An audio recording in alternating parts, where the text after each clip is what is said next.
And I now give the floor to the representative of the United Arab Emirates.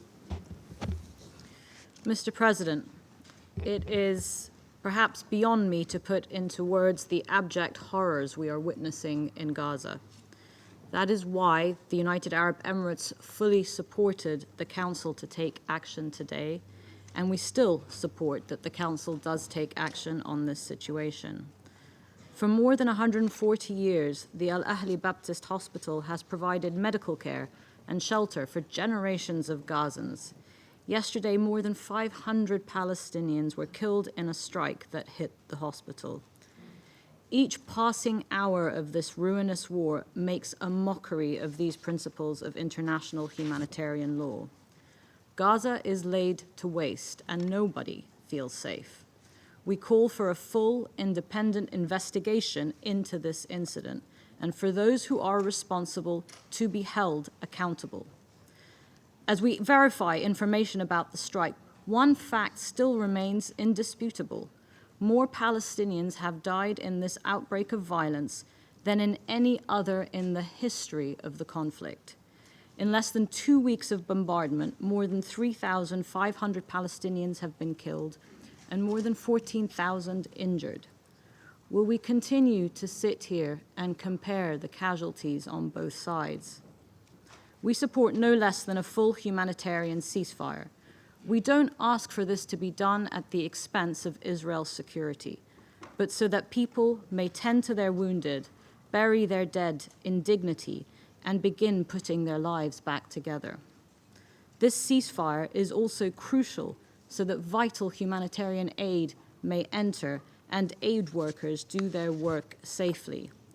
Mr. President, Hamas is indeed responsible for sparking this latest fire that is now engulfing the streets of Arab capitals around the region. We have called them out on this openly for the heinous attacks on the 7th of October. But make no mistake, the kindling was already there, fueled by decades of violent dehumanization, dispossession, and despair. That is why we cannot, however convenient, lose sight of the context of this crisis, the longest-going occupation in the world today of a people that do not wish to be ruled and have been let down again and again and again by all of us. Mr. President, the UAE voted for this resolution not because it is a perfect text, but because it clearly states basic principles which must be upheld and which this Council is obliged to reinforce and uphold. We really thank Brazil and its delegation for their efforts, and we remain hopeful that in the coming days we can unite behind a resolution, and that also in parallel, diplomatic efforts led by the United States help lead us all off this brink that we are edging towards. As I and others said yesterday, the current escalation must drive all of us, but most importantly, Israelis and Palestinians, to the urgent work of achieving the two-state solution. Let me be clear, the only alternative to that is the violence we see right now. 3 years ago, my country established diplomatic relations with Israel. The Abraham Accords are grounded in a simple but enduring truth that peace and dialogue are better than violence and enmity. Along with our Israeli and American partners, we sought a new Middle East where coexistence and cooperation deliver prosperity, security, and peace for all. The indiscriminate damage visited upon the people of Gaza in pursuit of Israel's security risks extinguishing that hope. The region is already contending with the spillover of this crisis, and the enemies of peace are unapologetic about their aims. Let us not play into their hands. Mr. President, it has been said over the past few days that this crisis is a test for the international community and for the UN Security Council. That is true.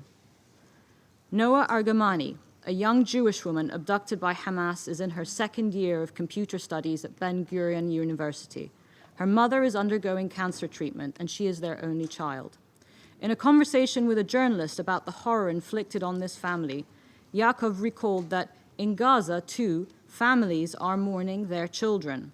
He described Israelis and Palestinians as two nations with one father, and added that we can reach true peace, and I'm praying for this to happen, Amen to the hostages' return. 22-year-old Dunya Abu Rahma, an architectural student in Gaza, is one of the thousands of civilians today fleeing south.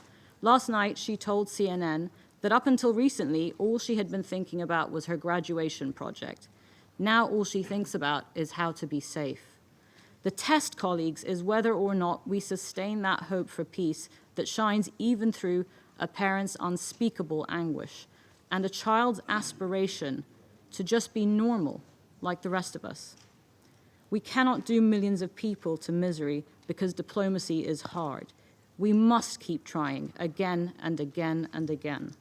We must recognize that by continuing to fail to respond to the Palestinian people's legitimate aspirations for a country in their homeland, we fuel this unrelenting cycle of violence and hatred.